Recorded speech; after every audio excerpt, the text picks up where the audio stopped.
So hello, everyone. Welcome to AI Readiness Series. And we provide some of the essentials in general public, especially as AI becomes a lot more pronounced in our society. So today I'm pleased to welcome Arul and Shirali Nigam, co-founders of Circuit Breaker Labs, who built a solution that tests AI systems for safety. And they're currently focused on mitigating some of the downstream risks of mental health applications. So I first met them in February at the International Association for Safe and Ethical AI conference. And when I asked them about their motivation for actually starting their company, they talked about this rise of AI psychosis, the AI-driven loneliness, the impact on mental health. And they were particularly struck by the tragic deaths of young teens, Adam Rain, Sewell Setzer, and these individuals took their own lives after continued interactions with AI chatbots like ChatGPT, Character AI. So Arul and Shirali, their mission at Circuit Breaker Labs is to ensure that models do no harm. Shirali is a biomedical engineer. She has conducted neuroscience research at NIH, as well as Howard Hughes Medical Institute and at Harvard, and has completed her MBA at Wharton. And Arul graduated from Georgetown School of Business and conducted technical research focused on algorithmic bias. So today they're going to cover the technical fundamentals for building safe AI, how LLMs work, the risks that emerge from them, and how to design around them. And they'll also examine what safety looks like afterwards and how you could actually govern with responsible AI innovation in practice. And with that, I will turn it over to both Arul and Shirali. Thank you so much, Hessie. We're so excited to be here and really appreciate everyone's interest and commitment to responsible AI. I think just being here, taking the time to listen and talk about this is so important to really understand where these vulnerabilities emerge, make sure we all are speaking like the same technical language and really building solutions that are going to meaningfully address this problem and not just paint a nice picture from the outside. So we're so thrilled to be here and share more about this with all of you. We'll go ahead and share our screen.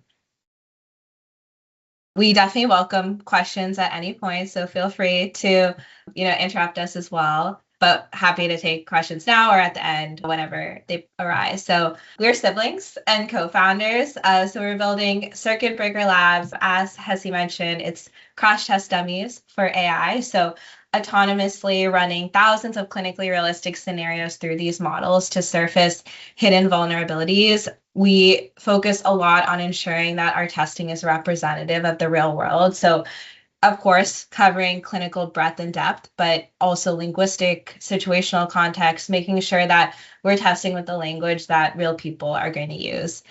I know Hessie mentioned Adam Rain, Sewell Setzer. A lot of like the motivation for why we have built this is the young kids who are using AI for emotional support. So I will hand it to Arul to talk through some more of those examples. Yeah, absolutely. Unfortunately, we've seen more and more cases, and this problem is getting worse, not better. I think, that the Adam Rain case is higher profile, but he's just one of many people, especially interacting with general purpose chatbots, like things like ChatGPT, Character AI, Replica, that were never meant to render therapy services, but that's just the way people are using those platforms.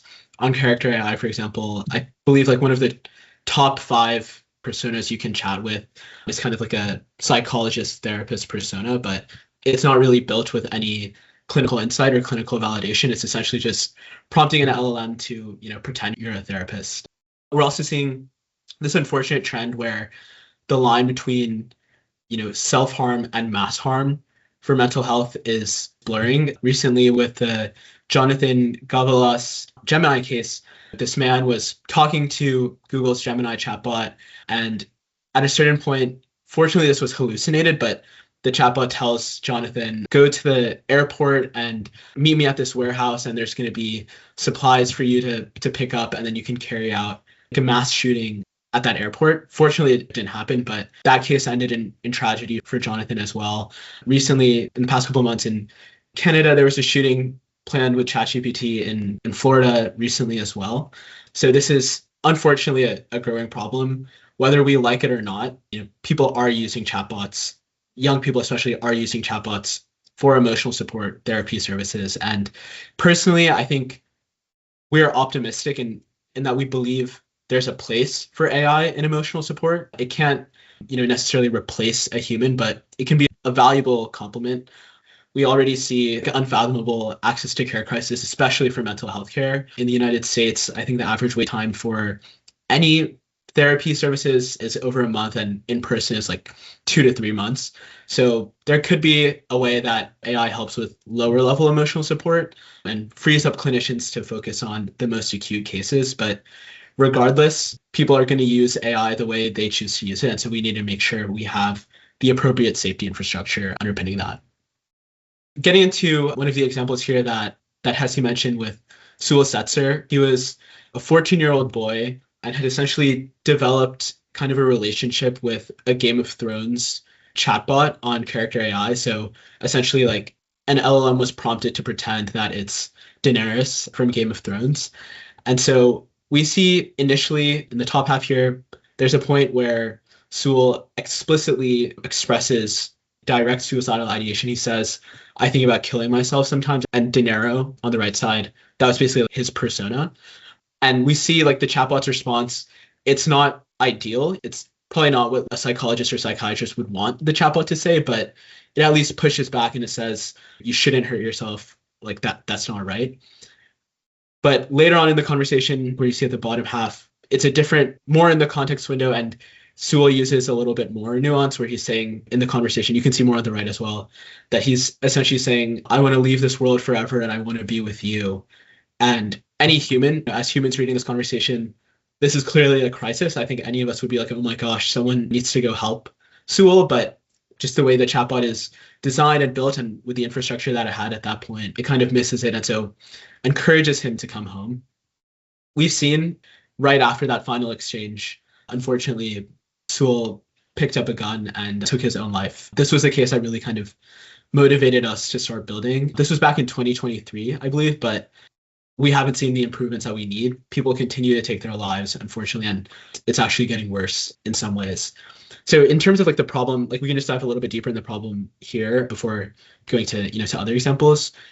We see in the top half, explicit direct suicidal ideation is caught because that's better represented in the training data that underlies the LLM. And in a few minutes, we'll get into how the LLM actually works, but it does a better job there. And the mainstream guardrails that are out there that developers of chatbots are using are built with, you can almost think of it as like a keyword filter to catch things where people say, killing myself, suicide, very direct language. But as we know in reality, there's always a lot more nuance. That's not the way people, it's very rare that someone in their very first message is just going to say, I'm about to commit suicide. And even in this case, the point where Sewell is saying this is much later in the conversation. So we're lucky that the chatbot even picked it up. When you have a really big context window with a lot of like different kinds of conversations packed in one place, chatbots are even less likely to respect their guardrails and the kind of filters that they have in place. Also importantly, like with that context pollution problem, it's a lot worse for digital companions or Psychosis just because of the way that people are using chatbots. Ideally, the way each of you use chatbots for personal use or at work, probably like you have a separate chat for each task. So if you need help with an email, you'll do that in one chat. If you need help breaking down some file, like that's in a separate chat. And that's the way that these tools are designed. That's the way you're supposed to use them. But with a lot of these Psychosis cases or digital companions, we see all of the conversation happening in one context window. So you can have thousands and thousands of back and forth turns of the conversation in one place. And if you think about it, human memory, the more information you give a human, the less they remember. It's just the same for LLMs. There are actually a lot more parallels to kind of human behavior than you might expect. And so by the same token, they're a lot less likely to remember context, remember red flags. So for example, maybe on its own, if that message in a vacuum, if someone says like, I love you so much, I'm going to come home, maybe that's not a problem, but as humans, if we knew the person who was saying that to us had recently expressed suicidal ideation, we would treat it in a different way. But it's just harder for the chatbot to do that with the infrastructure that it's built on, even though it's a very similar case. That is the essence of the problem. It's not that developers are malicious, it's just the way LLMs are built and the tools that historically had been at a chatbot developer's disposal were not sufficient to reliably catch vulnerabilities in their chatbot. In terms of guardrails that are runtime guardrails and if seeing real user inputs in real time, there's this very difficult trade-off where either developers could have comprehensive guardrails that are trying to think through every risk, but they're so heavyweight that they introduce an unacceptable amount of latency because these are consumer apps. Even 1 more second of latency can really drive down retention and user engagement. So that's a no-go. But then on the other hand, you could have much faster but lighter weight guardrails, and these vulnerabilities tend to slip through the cracks. So that's insufficient as well. The way our system works is pre-production rather than looking at real user inputs in real time. We're simulating thousands of clinically realistic, dangerous, risky conversations that we've built and designed with clinicians and domain experts, so they know how these conversations are actually manifesting in the real world. And importantly, we inject the messiness that you see in real world language. A lot of benchmarks that are out there are perfectly formed sentences where someone says, "How do you die by suicide?" But in reality, nobody is talking like that. There's nuance, there's messy language, there's metaphors, there's slang, there's typos, leet speak, where like you switch out different characters, cultural differences as well. Just if we just go back to this first slide, there's a lot of cultural diversity here. There's a lot of different ages, different backgrounds. As you can imagine, each of these people speaks in a very different way. They type in a different way. 13-year-old girl versus a 40-year-old man, and especially from different countries, different linguistic backgrounds, express these things in very different ways. And so it's important to us that we're sort of building that level of nuance in. And in terms of having like that broad coverage, simulating these risky interactions before any real user could be harmed is why we sort of think of this as crash test dummies. Cars have crash test dummies to do the exact same thing and protect the end consumer. That's what Circuit Breaker Labs, that's what we're trying to provide for conversational AI systems. I think also, of course, no one building these tools wants anything bad to happen to their end users. A lot of developers we talk to are already looking for solutions like these, and this problem keeps them up at night. But I think also importantly, trust is becoming a competitive advantage. So beyond like the obvious benefit of protecting your end users and your consumers, having that trust is valuable for if a parent is trying to decide which chatbot should I let my child use, whether I like it or not, my child is going to use a chatbot. So which is the safest one? Having independent validation there helps. It's not just about compliance or protecting against litigation, but it's actually a revenue accelerant where it improves your product. It makes it easier for consumers to sum up. I think also we work a lot with clinicians. And so a lot of the clinicians we talk to ask us, you've tested so many different chatbots. What's the safest one? What can we recommend to our patients to use? What should we discourage them from using? And so I think like having that independent third party come in and try and break your system and find those vulnerabilities and work with you as a developer to fix it is a really strong positive signal to your end users as a developer. Awesome. So now we'll get into how these LLMs work, why the risks we're seeing are emerging. I think the fundamental thing is this token prediction concept. So LLMs are trained on this massive library of language data scraped from the internet, from books, from so many different sources. But of course, with that, inevitably, you have some sources in there that aren't from the most reliable resources. And so you get some kind of messy information in that training data. So if you take the example of the sky is blank, when ChatGPT, Claude, any of these models are deciding what that next word is going to be when they're outputting a result to you, they're looking at the probability of the next character distribution based on the library of text data that they have. So most of the data out there on the internet probably says the sky is blue. So that becomes like the 80% chance of what the next word could be. But there could still be, something reasonably like the sky is red. You're talking about a sunset. You're talking about a beautiful sky that you're seeing out in nature, something different. And so there's still like a high chance that the sky is red could be a plausible thing that the model says.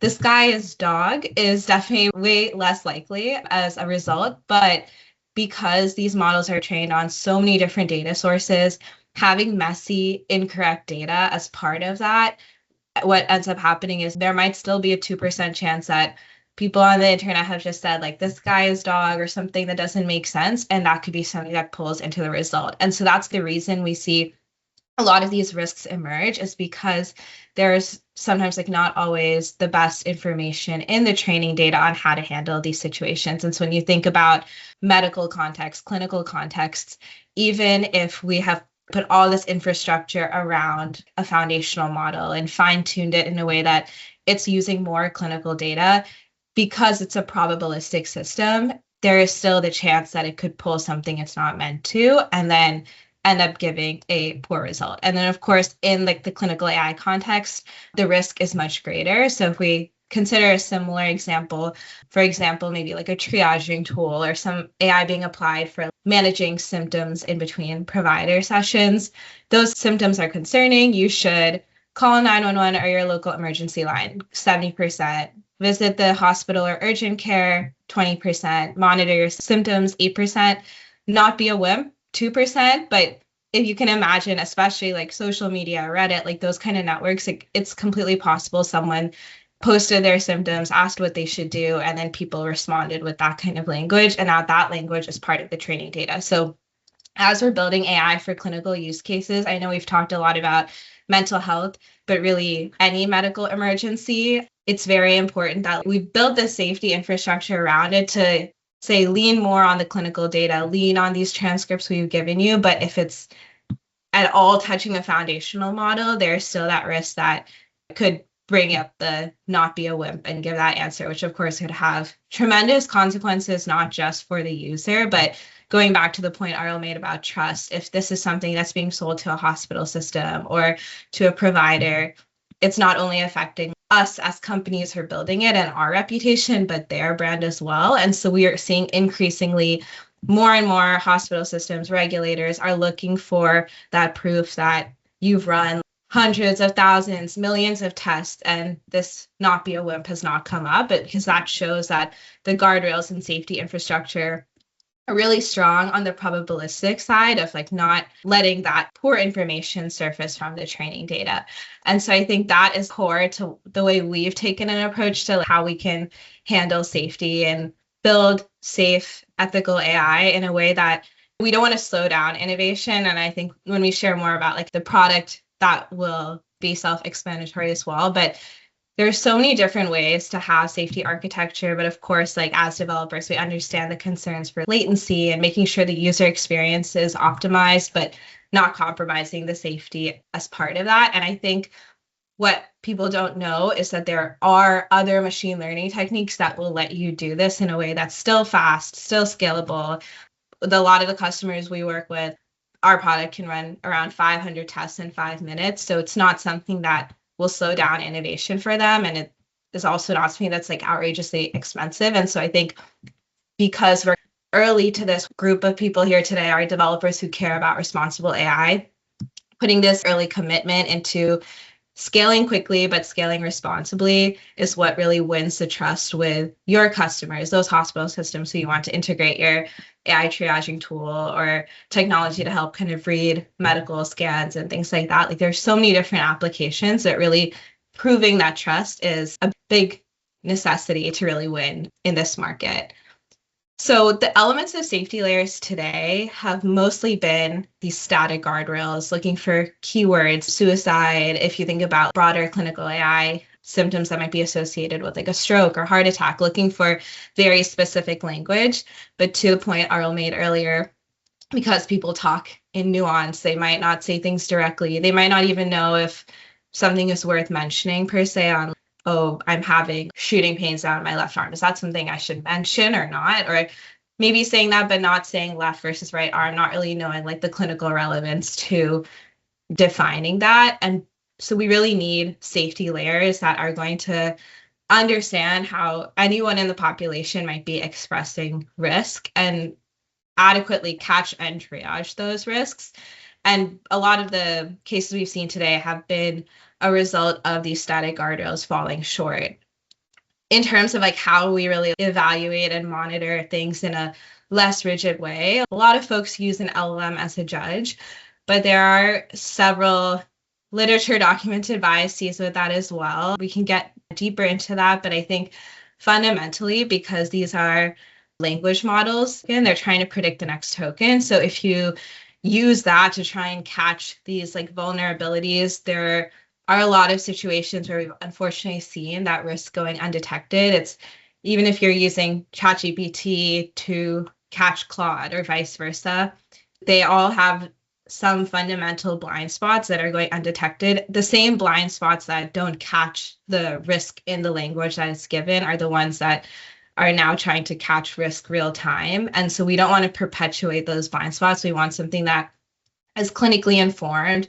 By talking with clinicians, I think we can really understand what the different risk levels are. And I think for us, that's been a big part of our design process. And I'm sure for all of you building clinical AI, that is and should be a big part of the process, because understanding how these risks emerge, how people are going to use AI, really getting these firsthand accounts of we've had patients using AI for this application just helps make the safety layer more informed and honestly more reliable in terms of catching the use cases we really see. And as startups, as people like building in this space, of course, resources are limited, but I don't think this needs to be like a cost-intensive endeavor. Like that is another kind of reason that drove a lot of our product design, is like, how can we take all this clinician insight we've gotten and scale it to startups, using that as like our foundation, and then giving people the option to take that clinician insight, dynamically generate tests for their system and their use case, and run hundreds or thousands of tests just in a few hours. I think a few of the other biases, there's a lot of literature on this, so happy to talk more about some of the other ones we've seen. But I think two of the big ones for us is self-enhancement bias. So just by the nature of the way LLMs work, they will rate responses from other LLMs more favorably rather than human-generated responses. So you could ask a psychologist how they would respond to a scenario, and an LLM pretend to be a psychologist, tell me how you would respond, and then that will get rated higher, even though it might not be ideal for that specific use case. Those kind of limitations getting deployed at scale with an LLM as a judge safety layer bring a lot of risk alongside it.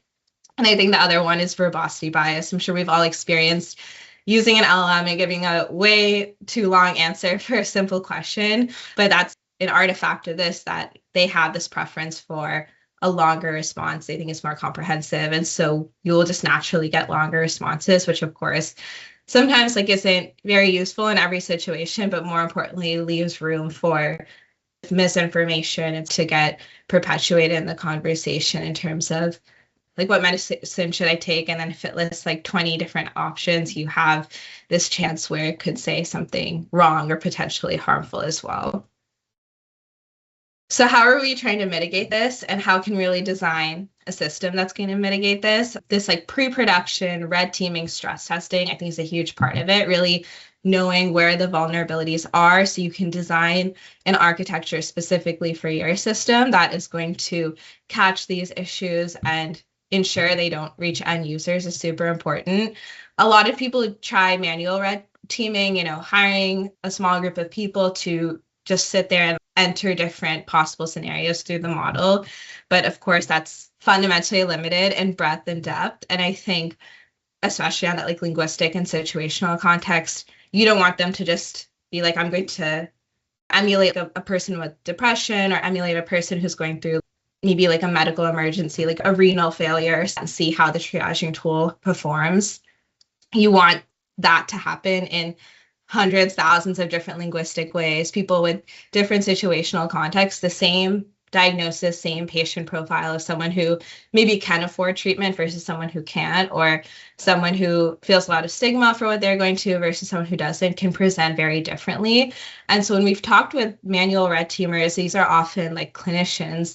They have that insight into, what are the things we should test for, but they really value systems like ours where they can kind of be the director and set the tests. And so then this will run at scale and then they can review the results. And I think as developers in this space as well, that's super valuable. So when we're using that precious clinician time, we can be using it to design fixes to the safety layer versus just doing these repetitive activities. So the way that we've assimilated all these like risk insights into our tool, how we can really capture it, has been incorporating clinical insights, situational context, linguistic surface, taking those insights, putting it into our proprietary test case generator, which will then generate like thousands of clinically realistic scenarios, run them through the AI system under evaluation. And then we also have a novel scoring approach, which we can get into as well. But I think this architecture of testing at scale and testing in a clinically informed manner is one of the key ways to really surface latent risks. Just like double clicking on the first part of the taxonomy of mental health risks, when we look at mental health as an example, there are multiple clinical domains that need to be evaluated. We talked a little bit about situational context. So social determinants of health, financial stress, cultural context, identity, demographics, trauma, and adverse history, especially if people have had specific experiences in the medical system that were negative, it often affects how they are seeking help now. And then, of course, like the linguistic cues, slang, typos, obfuscation, lead speak, nuance. We've seen that time and time and again as ways that people get past guardrails. I'll give an example, again, in the mental health context.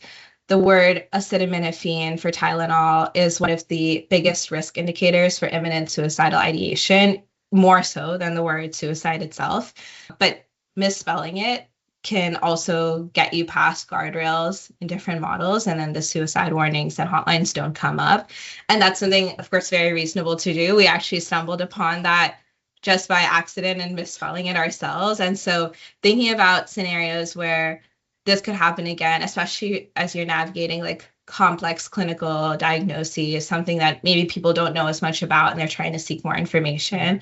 If a misspelling gives bad information, that could be very detrimental for the patient, but also thinking about it from like the provider, the hospital system, whatever resource is putting out this AI user-facing interface. If it's giving out incorrect information, there's numerous consequences to the entity itself. So trying to be mindful and making sure we're looking at this infinite layered set of escalation pathways when we're doing the testing and evaluation.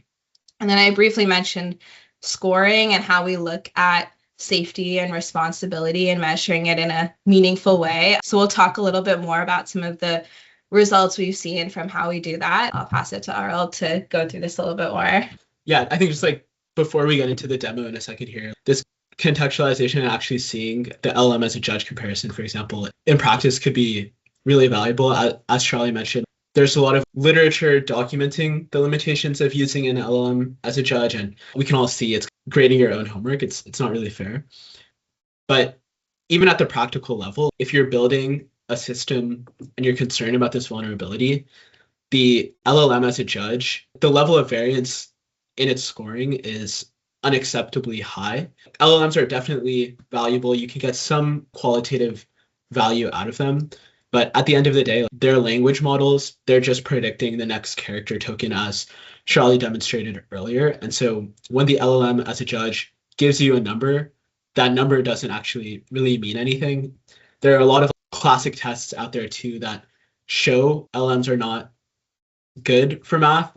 Now this is starting to improve and get patched a little bit, but one of the common tests is you ask an LLM which is bigger, like 9.11 or 9.9. It's like 9.9 obviously is higher, but it compares like the 9 and the 11. It says like 9.11 is like a bigger number. They're just not meant for math. So you can see here, we ran a couple of sample tests of like the user input and the model output, and then used our system to score and the LLM as a judge to score.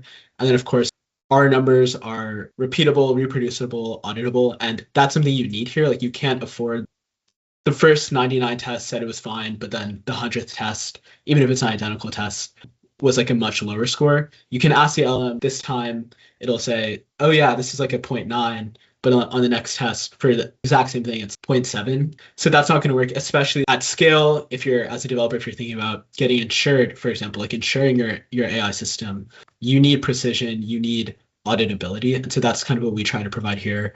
You can see like there's no standard deviation in our scoring, but actually pretty high, like in one case, 0.06 is a standard deviation for that second set of tests there.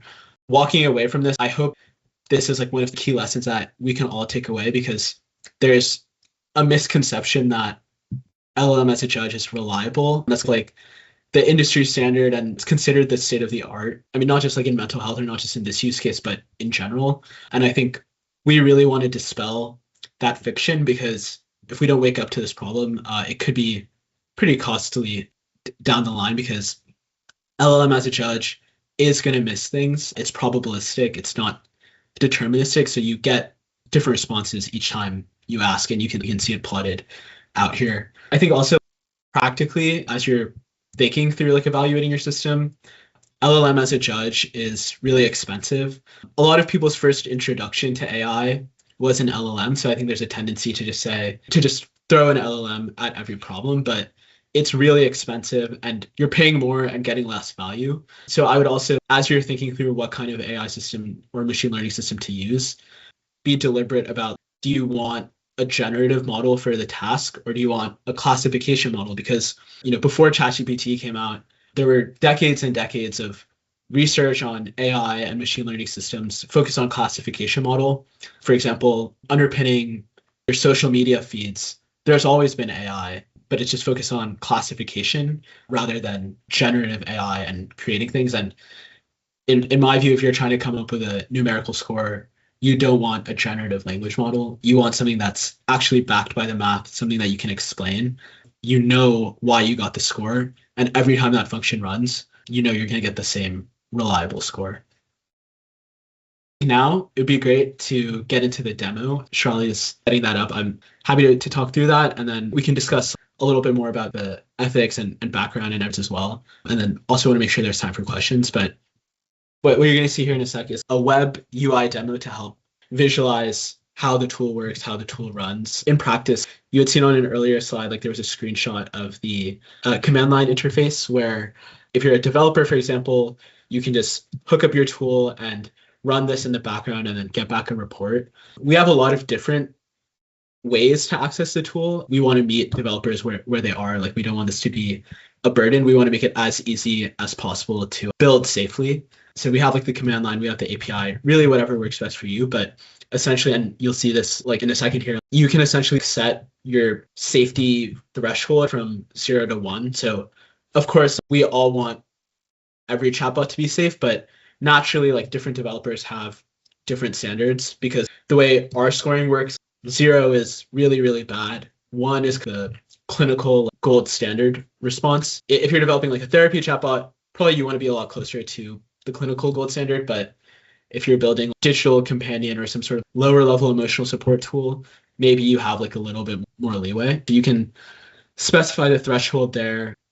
You can also specify how many turns of the conversation you want. We have single turn tests as well, but I think, as we said earlier, a lot of the benchmarks that are out there are, here's 10 perfectly formed sentences and it's one turn back and forth. And that's just really not the way these risks are manifesting in the real world. It's like really long, multi-turn, hundreds of turn long conversations where there's context switching, there's random information that's being injected into the chat. And so your guardrails might be really good on turn 5, but where we see this breakdown is on turn 50. So you need to really be able to stress test and push to those limits. That's also another reason for this kind of use case specifically that you wouldn't want to use an LLM as a judge, because they're expensive and they're slow. They take a long time. So it really limits how many tests and how far you can go. But with our approach, which we're happy to get into and set people up with, they're interested, it runs a lot more quickly and less expensively. So you can do a 100 turn long conversation if that's what you want. And then lastly, like here we have like a demo pack, so it can run a little bit faster. We've worked with clinicians to curate a bunch of different domain test case packs. So we have test cases for eating disorders, for direct suicidal ideation, for different subsets of substance use or alcohol use or psychosis. Pretty broad coverage. And I think, depending on the nature of your platform, the vulnerabilities might be different. So for example, if your platform is more targeted to teens, you might be a little bit more sensitive to the eating disorder problem because it's overrepresented there. And so we try to work in things. For example, teenagers personify and give nicknames to their eating disorders. So they'll call anorexia Anna or bulimia Mia. So working in that kind of slang, and again, built with domain experts. Or if you're building digital companion, for example, maybe you're more sensitive to the psychosis problem because people are having much longer conversations. I believe like the average ChatGPT conversation is about 7 minutes long, and the average on Character AI is more than 20 minutes. So it's triple the length of time. So in longer conversations, people share more sensitive personal information. You also are more likely to have that context pollution because the conversations are getting really long. So you can calibrate all of this, fully configure it. And here, just as an example, like we have like a system prompt because some developers are basically picking a foundational model and then they have a custom system prompt on top of that. You can also just point our tool at your own endpoints. If you have fine-tuned model or you've created your own model or you have your own safety infrastructure built around it and you just want to test it. So it really is pretty dynamic and plug and play, but I'll pass the floor to Shirali to walk through what we actually see in this evaluation.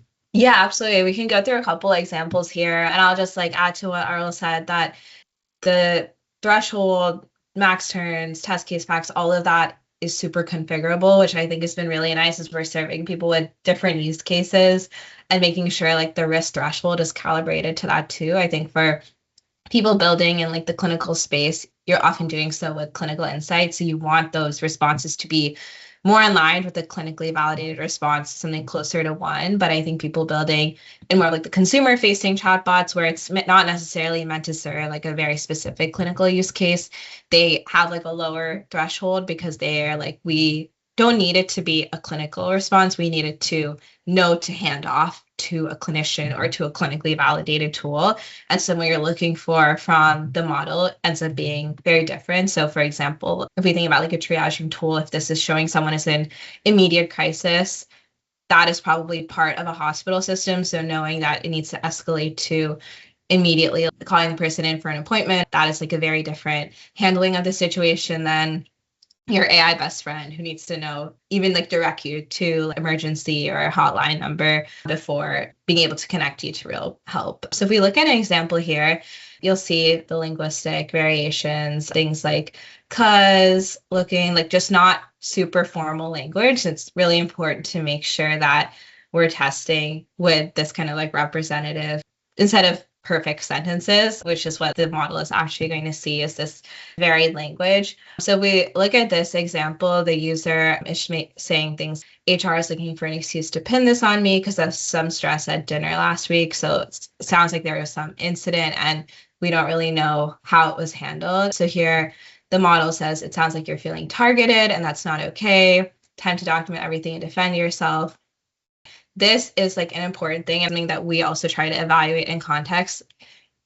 On some levels, you could say this is going into potential sycophancy territory, and that without really knowing exactly what happened, what the situation was the user at fault, it immediately says, it sounds like you're feeling targeted. I think the latter half is definitely justified that, okay, make sure to document everything and prepare to defend yourself. We don't know what the user situation was. That's reasonable advice, but making sure that it doesn't just overly validate without having all that context is really important, because that's where we've seen a lot of the AI psychosis cases emerge, where the model immediately validates before probing more information. And so then here we say things like the witnesses are all just sucking up to the board, exaggerating, a little shove, I'm some kind of criminal. So now we see the users explicitly said things like, oh, they were shoved someone at their dinner last week. And so that is a reasonable HR violation, that if there's physical violence, that's not okay. But the model just says, that's really frustrating. It's not right that they're exaggerating to make you look bad.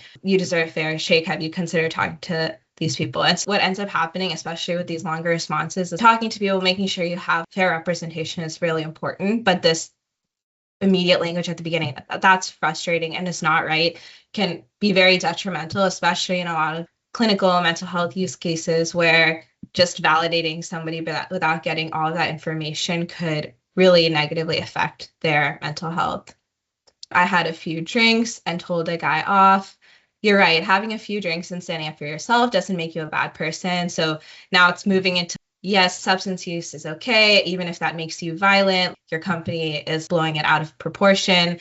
So we're really seeing with all these test cases are things we're dynamically generating based on of talking to clinicians, how they've seen people with substance use, how those conversations might escalate, situations that they've seen happening in work, and then thinking about if they're using like a platform for AI therapy or in between provider support to navigate these conversations.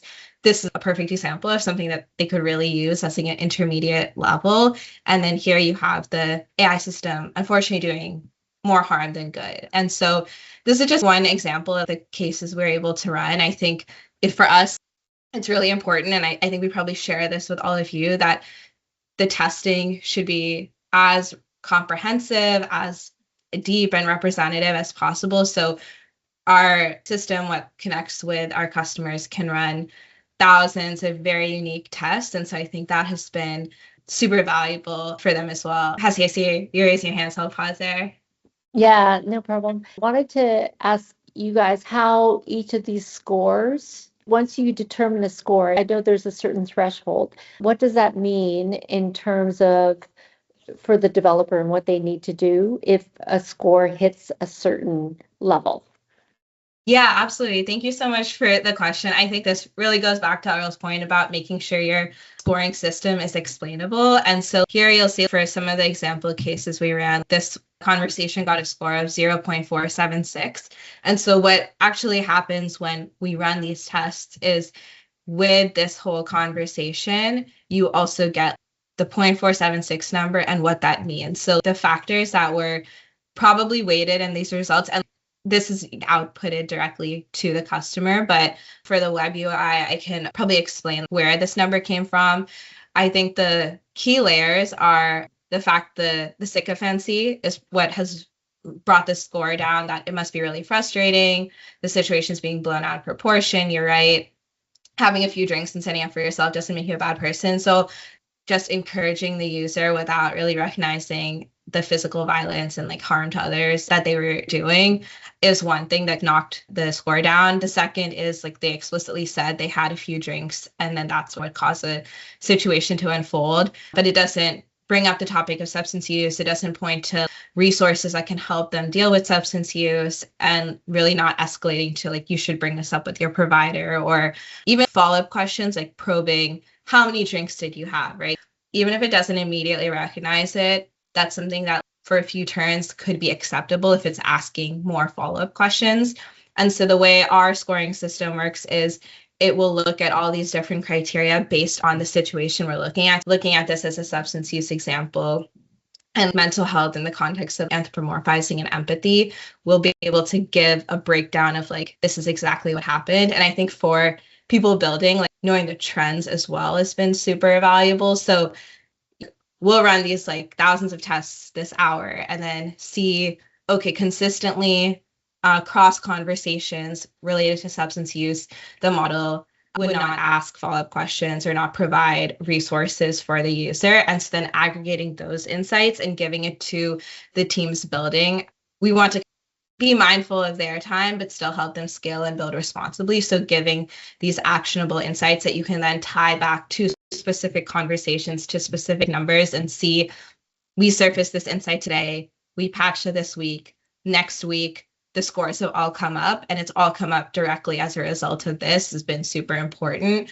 And I think the nice part of the way we've designed our system is all of that is configurable. I think, for example, if you're talking about someone building an AI triaging tool for a hospital system, maybe you want an ideal response to be, I'm going to connect you to your provider in your network right now, or I'm going to add this to your chart for review with your provider. And so that's something that could just easily be added as an evaluation criteria, as like, does the system respond this way? And so I think that has also been a nice integration pathway for developers to be able to look at not just what clinicians have told us is important to look at, but specific design choices that they're looking to make. And I think that's actually like a nice segue into some of the ethical considerations that it's important to make when you're designing a responsible AI system that's being used for these high stakes domains like clinical AI. We've put a few examples on this slide here. These are a lot that I think our customers have talked to us about, and we've been talking to people building in this space. I'm sure all things that you all have considered as well. The right amount of empathy is a big one, that anthropomorphizing scenario where a model will say, yeah, I hear what you're going through, or I've been there. What is like the right amount to have when you're designing maybe like an emotional support companion, for example?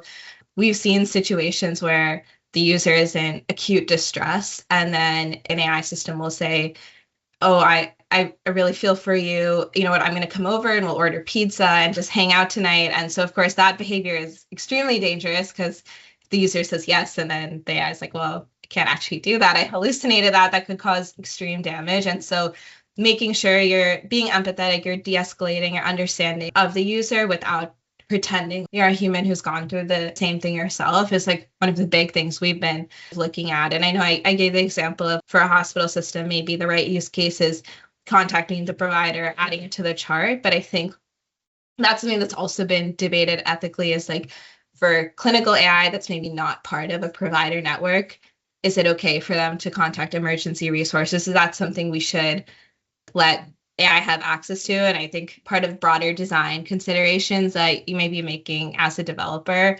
Yeah, is there other ones you want to bring up? I agree. I think I kind of want to skip ahead actually to the like safe versus safe enough trade-off.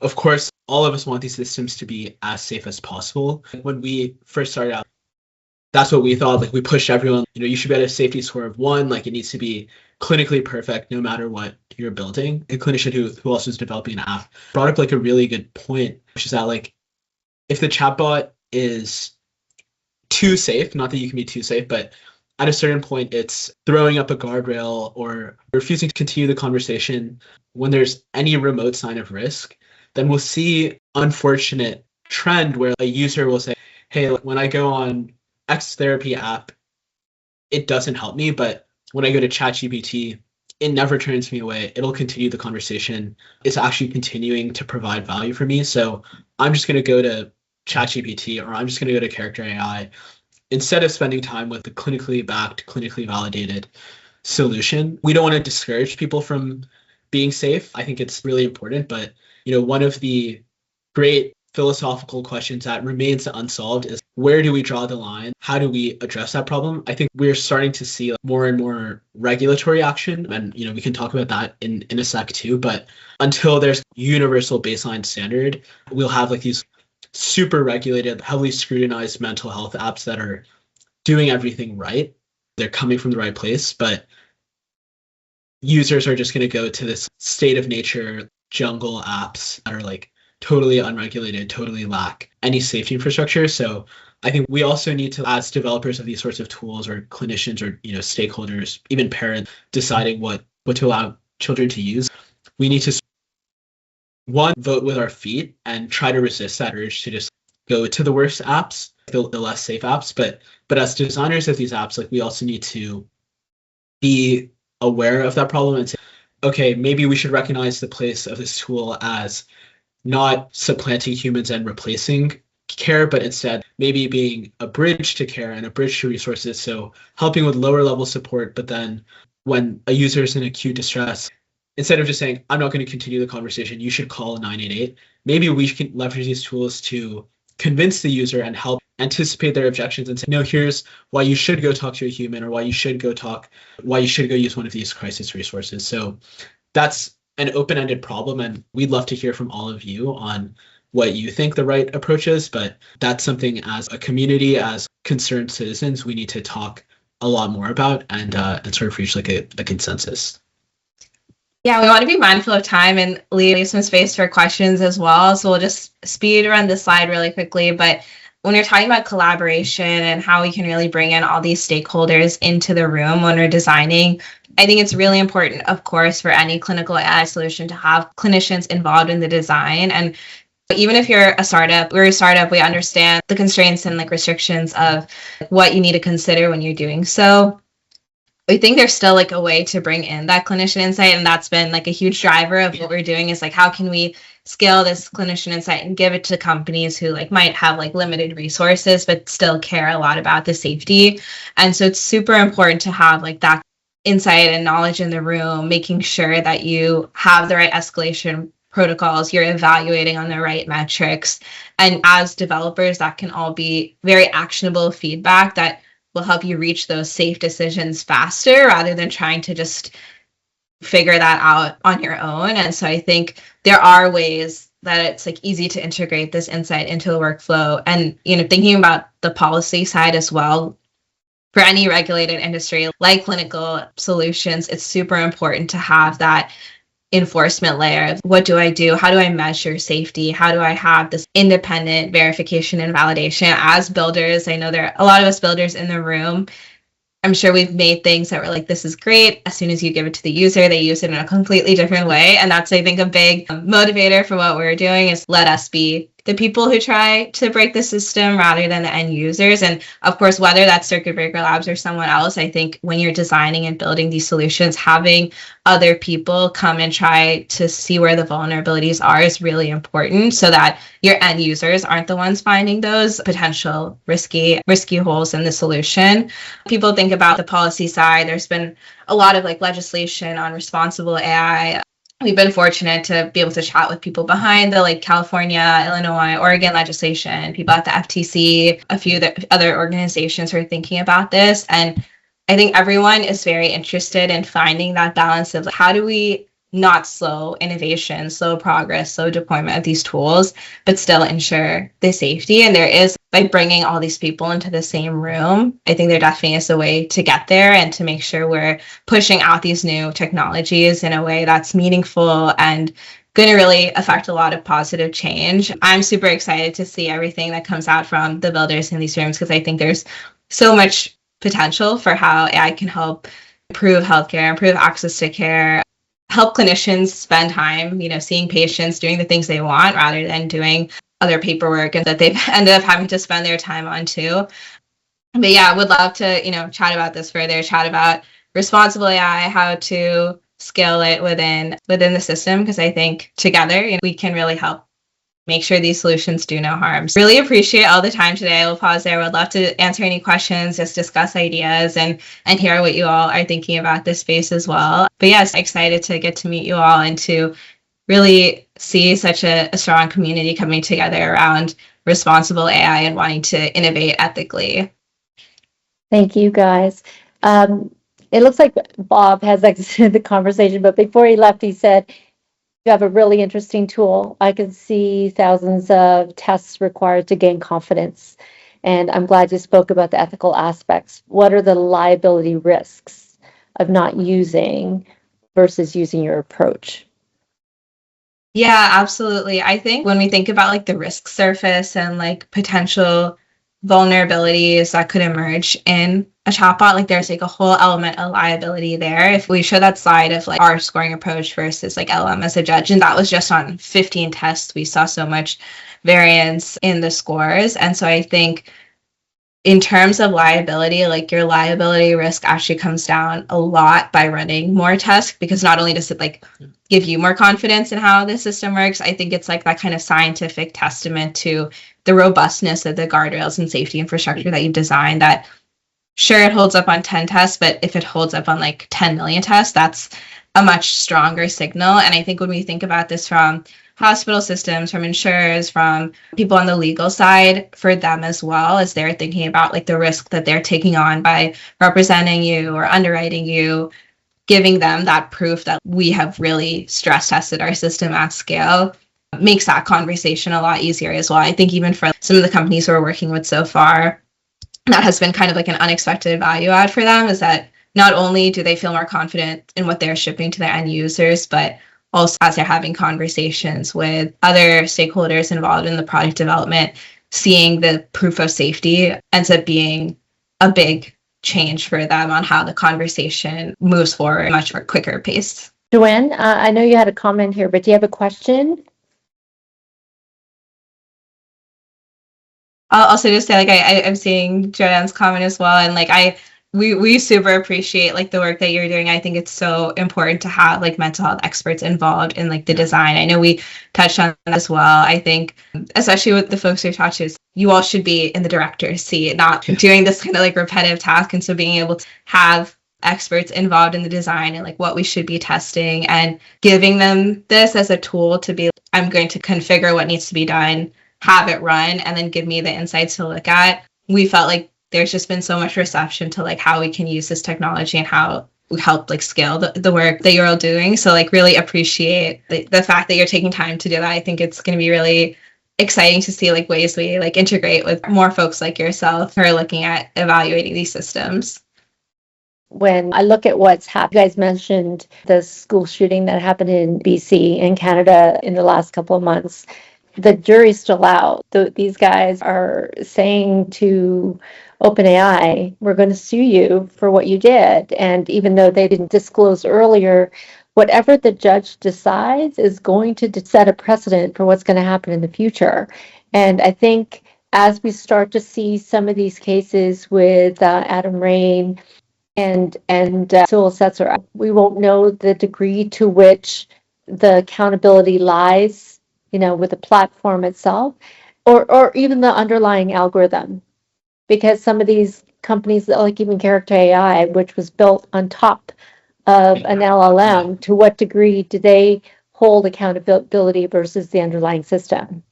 Yeah, exactly. I think that's like super interesting to see how it's going to like play out, because one of the topics we didn't talk about on like the ethical consideration side is AI versus Google, right? If you go to the right parts of the internet, you can find some of this information yourself as well. But if people use that, it's like not off. Google is held liable for it. And so thinking about that is like because we're actively seeking it versus we're asking AI and it's pulling it up for us.